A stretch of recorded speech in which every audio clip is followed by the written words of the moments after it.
Good afternoon, everyone.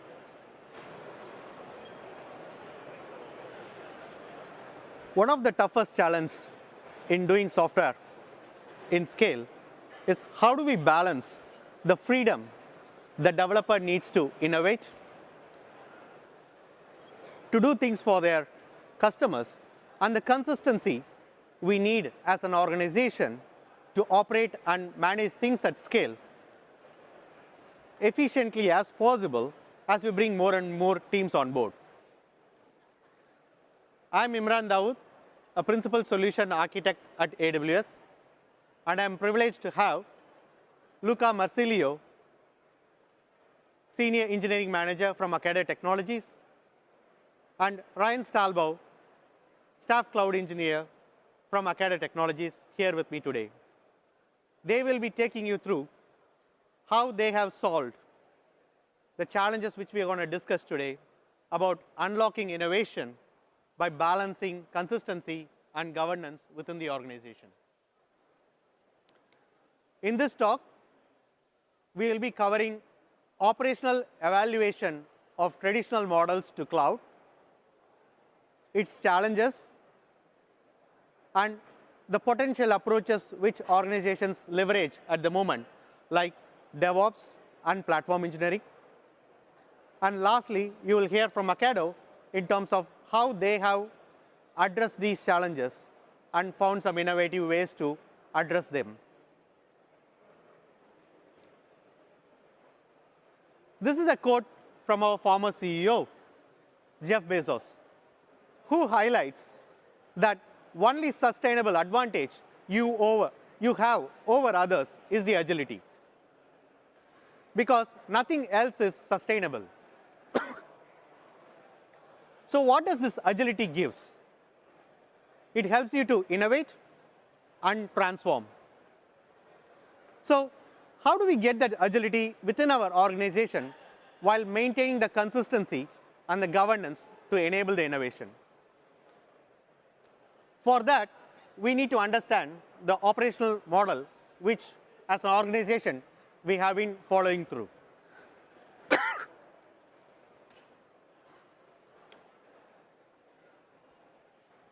If you look at the operational model, how we have been operating over the years, we have the application development team, whose primary focus has been to rapidly innovate with features that needs to be delivered for the business.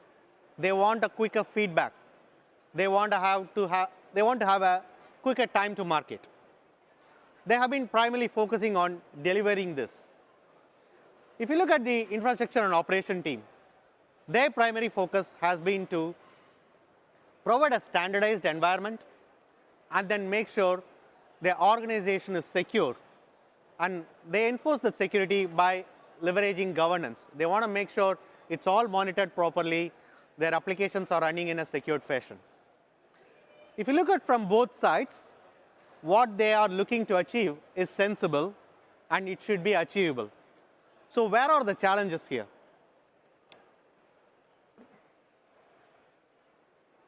In the modern cloud era, application and development team wants to build their business applications by leveraging different services because they want to build something that is best in class for their business users. So what do they ask for?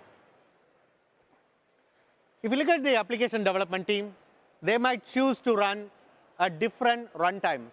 They want to run some of their applications on Lambda, some of their applications on containers. They want to leverage different databases. For one of their requirements, they might ask for a time stream database, they might ask for a NoSQL database, or they might ask for a relational database. They want queuing services. They want streaming services within their application. Their requirements for delivering their business functionality actually grows because they have more options to leverage. They have options to choose the best service for their use cases. What happens is all of these requirements comes to the infrastructure team, and they need to fulfill this requirement for this team. For one team, it could be okay. Again, the cognitive load of the infrastructure team is actually growing up as one single team is actually requesting for multiple services to fulfill one business application. We have one more team who wants to do a similar deployment. They want similar services and different services as well. It could be ML service. They might be asking for a Jupyter notebook. They might be asking for an ML pipeline. Then one team after the other, the infrastructure team is overloaded with multiple requests from multiple teams, asking them to provision different services that is required for their business application. This is where the infrastructure or ops team becomes a blocker. They are unable to deliver fast for their end customer. I believe most of you have seen this situation and are aware of what's the potential next step. How do we solve this? And most of you might have heard about DevOps. Wow, we love DevOps. This term has been used for a while now. But how does this solve what the challenges what we mentioned here? Because from an infrastructure team perspective, they want to provision these resources in a faster manner. How could they do it? They're going to automate all the services which the application team has requested via automation, infrastructure, or code. They might use CloudFormation, they might use CDK, they might use Terraform, depends on what the organization prefers here. From an application team, they want to get some of the controls back to them. So they want to have their own CI/CD pipeline. They want to manage the end-to-end integration so that they can deploy their application in an automated fashion. So they can get some more autonomy and leverage. So what does it look like? If you look here, earlier, the infrastructure team used to do everything on your right side, saying that they will do the CI/CD, monitoring, security, infrastructure code. The application team was only developing their specific code base. But due to the challenge which we mentioned, the application team requires more autonomy to them. So what happens here? We shift this responsibility left onto the application team. So now the application team has the more autonomy to build the code base. They build their own CI/CD pipeline with the tools that they prefer and see suitable for their business application. They choose their own monitoring, security, and infrastructure as code for their respective application. But if you look at it, each application team is choosing different tool set that is suitable for their application. What happens is the cognitive load on the application and development team has increased a lot because their focus has been to deliver the business value. Now they have onboarded additional responsibility of building the CI/CD, building the monitoring, building the security, and a lot of things they have put on their plate. From an infrastructure team perspective, there is so much tool set that has been spread out within the application team. Getting the monitoring and security at the scope of infrastructure team becomes challenge as well. What we ideally need is, we need to strike a balance. What level of autonomy do you need to provide to your application and development team? And what level of standardization you need to provide to your infrastructure or operations team? What kind of standardization they can impose? So we need to find the right balance as an organization. So in order to do that, we need to understand what is the project life cycle of a typical project looks like, and how does the autonomy and the standardization differ in a project life cycle. When you initially start a project, you'll have more autonomy because you are just starting it. You have the leverage to use different languages, tools that you can incorporate within your project because you are at the beginning stage. But as the project matures over the time, as you scale, you need to make sure you have the right resources available for your project to scale, which doesn't impact your end customer. So you need to start following some standard mechanisms here. Okay? But as you go, if you move further across on a sustainable model, you need to make sure your application is sustainable and also your application is actually reliable for your customers. So you can't go ahead and make a lot of changes. Your autonomy actually reduces as your life cycle goes further. And finally, on the retirement stage, it even reduces further because all you're focusing is retiring your legacy and then looking at focusing on developing new functionalities. So that's about the project evolution. We also need to understand about different types of organizations as well. In order to strike the balance, if you typically look at a startup, the startup has more autonomy when they start their journey of a typical project. The main things are they are very small teams. They might operate as a 2-pizza team, and they will build it and they will run it. So there is more agility to the startup organizations when they start a project. And even after starting the project, midway through the journey, they might have more autonomy to them. If you look at a highly regulated enterprises, this could be a public sector organization, financial sector organization, other regulated enterprises. When you actually start a project, you need to follow a set of standards that has been put up within the organization before you can get on to the journey. The autonomy for these teams is a bit of less compared to what we have for the startup organizations. But over the journey of both of these organizations, standardization is really key, because you need to understand what's happening within your organization to make sure your organization is secure and it is following all the compliances that your organization needs to adhere to. So how do we do that? There's one discipline which I want to touch base here, which is called platform engineering. So platform engineering is the discipline of designing and building tool chains and workflows that enables self-service capabilities for software engineering organizations in the cloud-native era. So platform engineers provide an integral product, most often referred to as internal developer platform, so which covers the operational necessities of the entire life cycle of an application. So what does this internal developer platform, this platform engineering, is going to offer to your end users? What it does is it provides a layer of abstraction for your end users who are application team or a data science team. So they make sure the platform they provide is embedded with a lot of standardization, because they already have the landing zones already built in. They have the runtime. If your application requires to run in a serverless environment, you have the Lambda to provision. If it is a container environment, they might provision an ECS or EKS. So as an organization, you need to define what you're going to run your applications on and what it is allowed. And then you have the other mandatory ones which needs to be part of your applications, like observability, CI/CD, ingress, security. If your application needs to be multi-tenanted, even that could be incorporated. All of these offerings are consumed via a developer portal. So when you mean a portal, a portal is a way for your application team and the data team to go and request a resource, and all the required resources will be provisioned to you via this developer platform. So what you have done is here, you have standardized your platform, you have provided a mechanism for your teams to go and actually consume that platform in a structured, governed way. What this in turn has done is, it has reduced the cognitive load on your application or development team so that they can focus on the core business value. But it's not easy to just go and build an internal developer platform. It comes with own challenges. I want to address some of those challenges here so that you are aware of it. There are 4 challenges which I would like to talk about here. One is ownership. The platform you need to consider is as a product.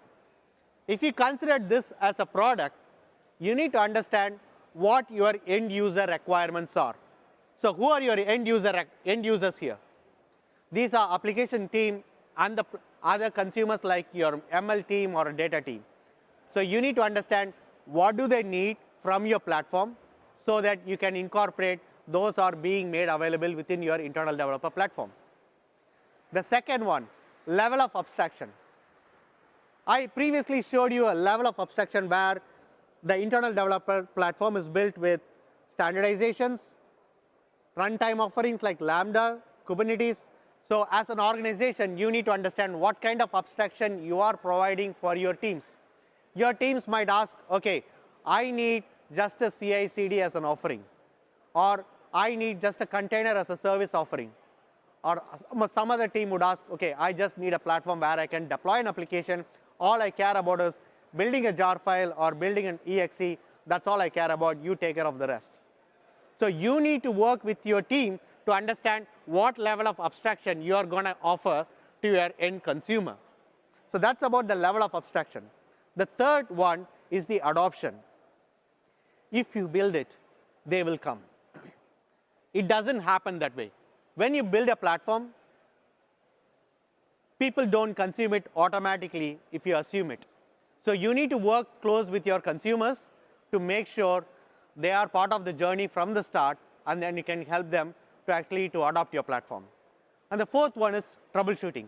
Because you are building an internal developer platform which people can actually request via a portal, you need to provide enough troubleshooting capabilities within this platform so that your internal customers can actually use those capabilities. So these are the four things which you need to look into it, because this will come as a challenge if you don't consider them. The other aspect of designing this internal developer platform is you need to understand what level of service you are providing here, whether it is an account as a service, it is a template as a service, or it is a cluster as a service. It depends. It could be your organization where you might be offering a Kubernetes as a service. You might be offering an EC as a service. So you need to decide what kind of service you're going to provide. So you need to define these as well. The fourth one is the tenant as a service, and the fifth one is the platform as a service. So you need to understand what kind of service you're going to provide to your end customers. Again, what we are trying to do is we are trying to reduce the cognitive workload on your application and development team so that they can focus on the business value. As you're building this internal platform, there are other areas which you can actually replicate this best practices as well. For example, here we talked about internal developer platform, which is focusing as enabling your developers with the capabilities or abstracting away the complexities for them so that they can focus on business capabilities. Similarly, you might need to scale into provisioning an ML platform. You might need to come up building a data platform, a finance platform. As you mature in the journey, you need to pick and choose which users within your organization you're going to help reduce their cognitive workload so they can focus on the business value. So what we have talked about is, we have talked about ways you can actually reduce the cognitive workload on your application and development team to focus on the business value. There are a few other things we need to consider as well. So one is upskilling those teams so that they have the right skills. Okay, they have the right skills so that they are able to experiment and innovate for your business. And the second one is you need to provide them a sandbox account which they can actually go and innovate without any restrictions. But as an organization, you have a control in terms of the spend. You have a control in terms of how long this account is going to be opened up. And you have a complete visibility of what's happening. So this is really key for organizations to innovate. On that note, I'm going to hand it over to Luca Marsilio from Ocado Technologies to take us through their journey of how they have built some of this internal developer platform and how they have addressed the challenge of innovating, providing that freedom of, to the developers to innovate. Welcome, Luca.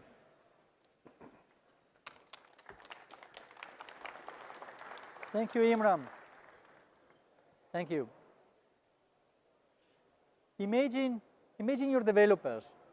Engineers are eager to learn, keen to try the latest AWS services, to prototype new algorithms, to innovate. But every time engineers try to spin up a new environment, they hit a wall.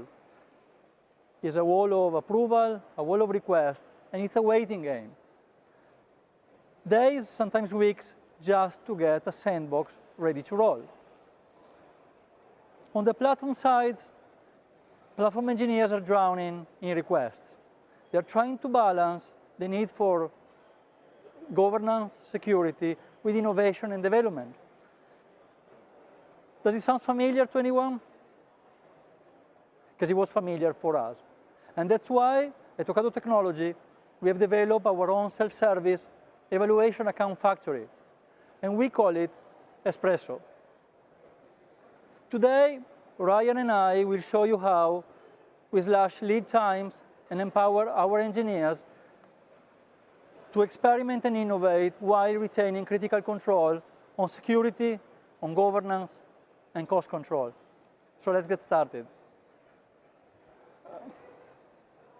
Let me begin by introducing Ocado technology and briefly share our journey, as this will provide you context on the platform we developed and why. How many of you have seen one of these little vans driving down your street? Raise your hand if you've seen one. Oh, wow, okay, okay. And maybe some of you have even had an Ocado delivery done yourself. Ocado is a known, convenient online grocery store, but maybe you might not know that behind Ocado, behind the vans and the website and the seamless delivery, there is a powerful technology company. And this company is called Ocado Technology. And we are the one who builds the engine that makes it all work end to end. And we call this the Ocado Smart Platform, or internally, more commonly, OSP. And this is a complex four-part system that consists of the logic that governs the robots, the automation, the hardware that you find inside the fulfillment center. It's the e-commerce platform that you shop on when you go on Ocado.com. It's the supply chain management system that ensures that the grocery you receive at home has got plenty of shelf life. And it's finally the last mile delivery that you see on your doorstep. And OSP is the technology that powers not only Ocado's own operation, but also the operation of other 13 of the most forward-thinking retailers around the globe. And each of these four areas is powered by a massive global AWS cloud infrastructure that runs for 24/7 across 4 continents, on America, Europe, Asia, and Australia. And that's what we are here to talk about today, is the AWS cloud infrastructure backbone that supports and powers OSP. And we call it Stance Platform. In our business, developer cycles are precious and are a limited commodity. And we should focus those limited commodity on our products, the feature that drives our business forward, your business forward. And Stance Platform has been designed to minimize the time developers spend on infrastructure. Infrastructure is code. And to focus instead on those features. And we provide the environment that is secure, reliable, and is scalable and fit for purpose to host the application efficiently and out of the box. Stance Platform consists of 3 components. You have the service platform, which is a production-ready framework to host your application. You have the observability suite, which is a set of tools we give to developers to gain insight on their applications. And it's finally a developer tool and libraries, which are a set of libraries that we develop internally to steadfast the application development cycles. And Stance Platform can be provisioned in any of the AWS supported regions, which for us is critical, and I'll explain you why. Because we don't only develop web applications, but we also have a latency-sensitive application because they govern the robot, the robotic picking, the hardware, the automation.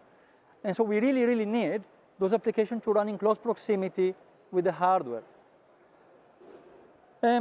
Before we had Stance Platform, however, our team at Ocado Technology had to solve the same challenges over and over again. We had to address deployment and provisioning, access management and security, and Imran earlier talked about credential management and so on, FinOps. And multiple teams solve all those areas in multiple different ways, which led to inefficiencies, duplication of effort. And because the scale of our company, we have well over 2,500 engineers, we have over 180 teams, this is unsustainable because this can dent productivity very easily and can erode your profit margin. And so for us, the solution was developing the Stance Platform. By centralizing and automating provisioning and deployment, what we have achieved is that the engineer can focus on those precious features that drive our business forward. And this accelerated delivery and boosted productivity as a result. By strengthening security, access management, what we managed to do is that we have achieved SOC 2 compliance and PCI DSS. By automating capacity planning and leveraging autoscaling, we have stopped having engineers going around and fine-tuning the level of provisioning on applications of hundreds of accounts. And this resulted in a 40% cost reduction over 2 years, 20% year on year, and this year the trend on cost is still going down by this investment. And finally, we invested in reliability and service level and truly foster a post-mortem culture. And as a result of that, we slashed the number of platform outages by 80% since 2020, which is quite staggering. And so for us, the bottom line is that with Stan's platform, we just remove the heavy lifting away from the application developer and centralize many challenges at the platform level, giving a chance to developer to just focus on those core capabilities. Now, let's focus on the theme of innovation and experimentation. As there was one specific problem we had, or now 2 years ago, that triggered further investment in our area, in platform engineering.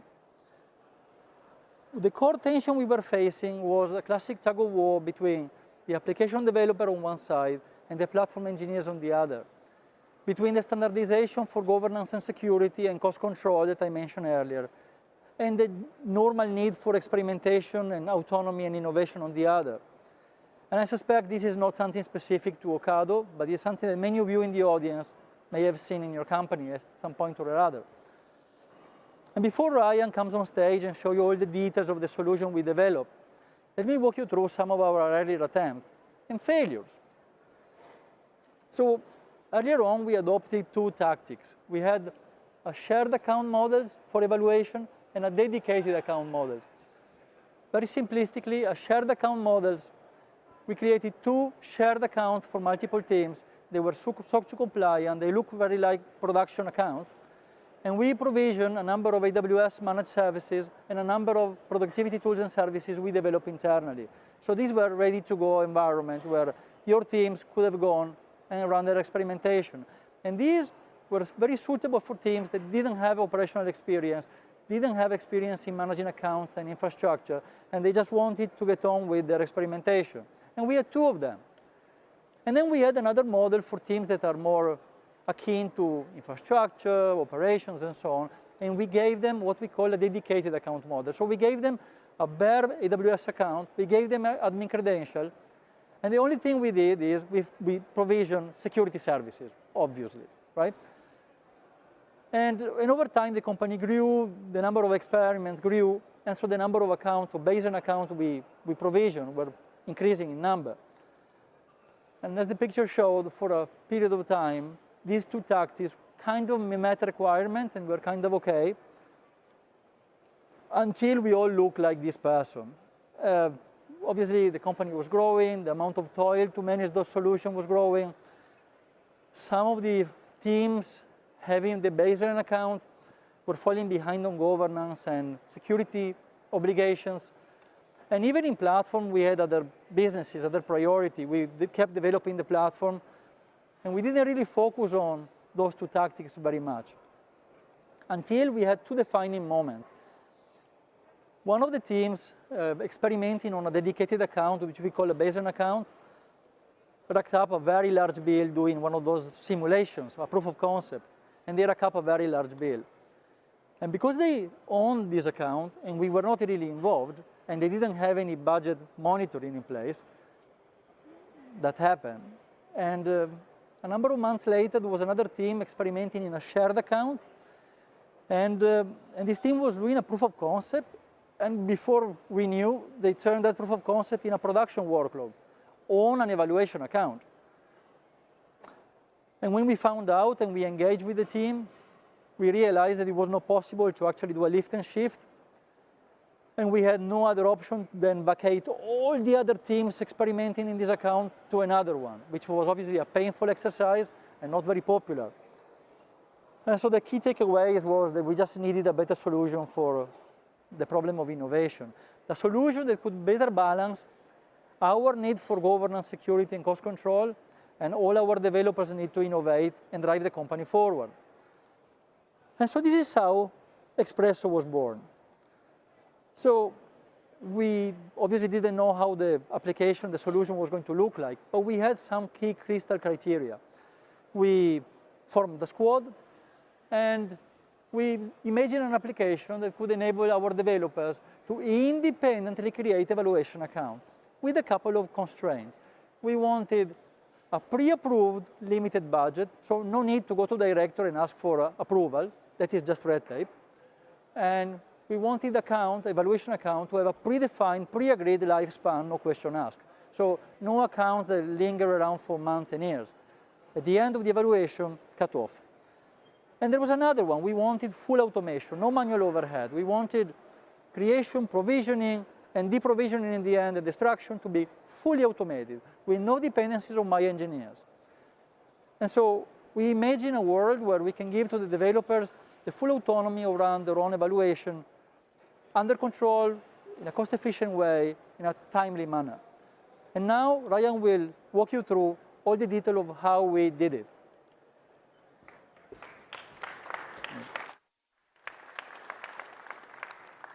Thank you, Luca. Good afternoon, everyone. So before we started to build the new service, there was 3 technical challenges we needed to solve. What IAM permissions were needed, and how could they be restricted? How are we going to track costs and spend in these accounts? And how are we going to remove all resources in the account? The first thing we did was permission modeling.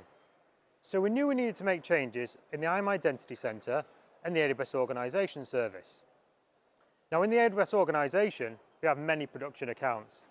And in the IAM Identity Center, we have thousands of users accessing AWS. Any mistakes in the code could lead to a production incident. So what is permission modeling? The first thing we did was looking at what IAM permissions were needed to perform the tasks. What IAM permissions were needed to create an account, for an example. Once we'd worked out the IAM permissions, we looked at how they could be restricted, a namespace or a condition. So now that we had the IAM permissions, the namespace or the conditions, we wrote some tests.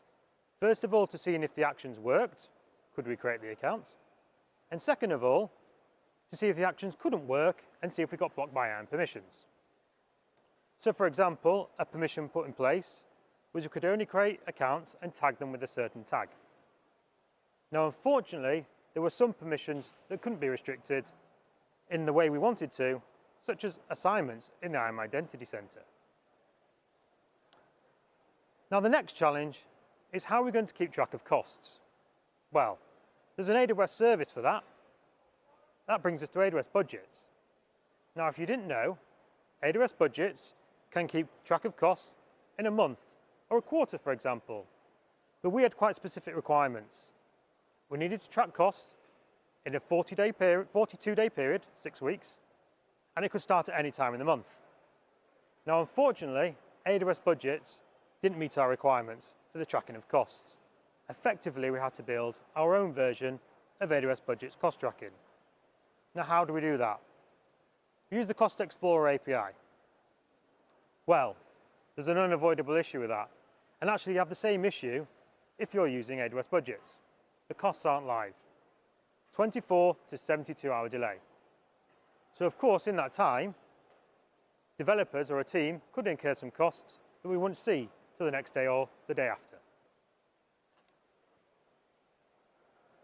Now, the final thing we looked into was how we're going to remove all these resources from an account to avoid unnecessary costs. This is what we call nuking an account. You'll see why. So after doing some research, let's say the standard way of doing this was to use the AWS Nuke library. Now, if you don't know what that is, it's an open source, community-supported library for removing resources from an account, but it is referenced in the official AWS documentation. So we looked into it, see how we could run it in one of our accounts that had our standard security and monitoring tooling, for example. As the tool is very destructive, we looked into how we could run it in a safe way. And this is what we came up with. We'd run AWS Nuke in an isolated account, and we'd assume a role in the target account. Now this role in the target account would only exist when the account in question needed to be nuked. This would prevent us from nuking incorrect accounts. So now that we knew we could solve these issues, we reimagined the account provisioning process like a vending machine, hassle-free, self-service, and fast. So now let's go through the actual solution, and let's start with the UI. So this is what our version 1 of our Nespresso account request form looked like. Now at Ocado, we use Backstage, an open source framework for building developer portals. On one side, we're asking for a reason, a team ID, a security group, and a region. And on the other side, we're clearly stating the thresholds, $600 limit and a lifespan of 6 weeks. Here, we wanted to keep the UI super simple. So let's take a peek under the hood and let's see how Espresso works. So right after we receive the request, we trigger a fully automated account provisioning process, and we use Slack for notifications. So the first step is we validate the request. So let's take a look. Now the purpose of this is to safeguard our system from abuse and cost overruns. Here we're checking that the team has no more than one active account at any one time. The requester is part of the team, and the security group specified. And now if these checks pass, they get a simple request has been accepted message in the UI, closely followed by a Slack message. Now Slack messages are really important for this system. So how do we make sure they go to the correct channel? Now in Ocado, we have an inbuilt house system called Raven. We've collected the team ID in the form, we have the message, we pass that to Raven, and it knows exactly which channel to send the Slack message to. Now at this stage, we've programmatically created an account in the AWS organization service. After creation, we deploy some resources to the account automatically, including our standard security and tool monitoring. The security group that you provided is for SSO in the IAM Identity Center. This gives the requesting team programmatic and console access via the AWS Access portal. Now we give them full admin rights. And to safeguard our security and monitoring tools from being tampered with, we use SCPs, or service control policies. And all these operations take less than 10 minutes, and they receive another Slack notification when the account is ready. Now, during the monitoring stage, we are continuously monitoring the lifespan and the current spend of an account. So I spoke earlier with the issues, the limitations of tracking of costs. Let's put this into some context. The average spend in an account is $46, with the max being $92. So now that we have a system in place for tracking costs and lifespan, what do we do with this information? Well, we have several configurable thresholds. For example, the team will receive a warning notification if they've hit 70% of their spend. We want to be super clear and give plenty of warning so they're not surprised when their account is suddenly closed. Now, other than these monitoring thresholds, we collect operational metrics to help us improve the system. And we created some dashboards to make sense of the data. Let's have a little look. So using these dashboards, we can also time series data of number of accounts being created, number of accounts being closed, spending in an account. And it's super valuable for us so that we can constantly improve and adapt. For example, we gained a good understanding of what the ideal budget limit is for an account, because the current $600 budget limit was based off some limited UX research. Now, the final step in the workflow is triggered as soon as the account hits a threshold. It's like a kill switch or a circuit breaker for an account. When triggered, the SSO access is removed from the account. We move the account into an organizational unit specifically for accounts that need to be nuked. Stack sets deploy some resources that are needed for the nuking process. We launched the nuking process, AWS Nuke, to delete all the user-created content from the account, as I spoke about earlier. Once AWS Nuke has run successfully, we again move the account into an organizational unit specific for accounts that have been nuked. We then attempt to suspend the account. Why attempt? But if you didn't know, account suspension takes 90 days. And there's a limit to the number of accounts that can be in a suspended state within your AWS organization. I'll now hand back to Luca, who will take us through some of the outcomes. Thank you, Ryan. Thank you. So, Espresso has been around for a little over 12 months now. And obviously, we have enough data to begin to look at the results. Development teams experience greater autonomy during experimentation than ever before in Ocado. There is no need for senior managers anymore to come and sign off budget for one of these accounts dedicated to experimentation. We observe significantly less abandonware and less overall cost for innovation than ever. And there is no dependencies on my team anymore. And therefore, we have observed a significantly reduced toil for platform engineers. And the overall security posture for experimentation is way better because the account is removed and the resources are removed at the end of the experiment.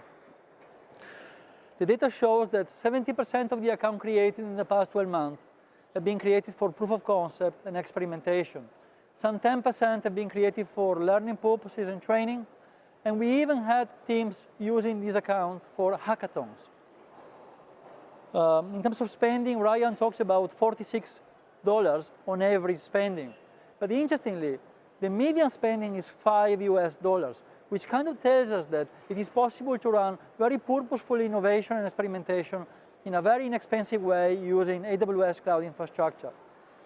And those accounts are actually created in 7 minutes end-to-end. The takeaways here are clear.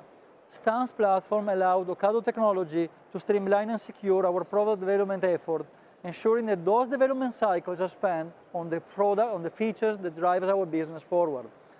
And specifically, Espresso showed us how we can shorten the innovation life cycle securely at scale by building account provisioning self-service with budget control, lifespan control, and removing any dependencies on my platform engineers. And these ultimately increase speed of innovation and speed of delivery.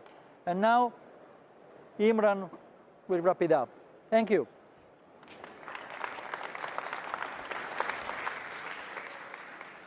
Thanks, Luca and Ryan, for sharing your Ocado journey. So to wrap it up, I would request you to, if you want to improve or reduce the cognitive load on the application and development team, explore platform engineering discipline, see what kind of internal developer platform which you can provide to your end customer. Okay? The main focus here is to balance the autonomy and standardization. So you need to understand how much autonomy you're going to provide to your end user team, and also how much standardization you're going to have as an organization. And lastly, to help on the innovation side, explore a sandbox solution so that you can provide a safer environment for the teams to go ahead and explore different services and their ideas in a safer environment. I have few resources from Ocado here. Please feel free to take a photo of it. You can follow up on what the Stan's platform is and what does their engineering practices looks like, and also some of their previous talks around the same topic as well. If you'd like to learn more, please look at AWS Skills Builder for AWS-related trainings. And lastly, please, we kindly request you to scan this barcode and provide your feedback so that we can improve our sessions as well. Thanks for listening. Thank you very much.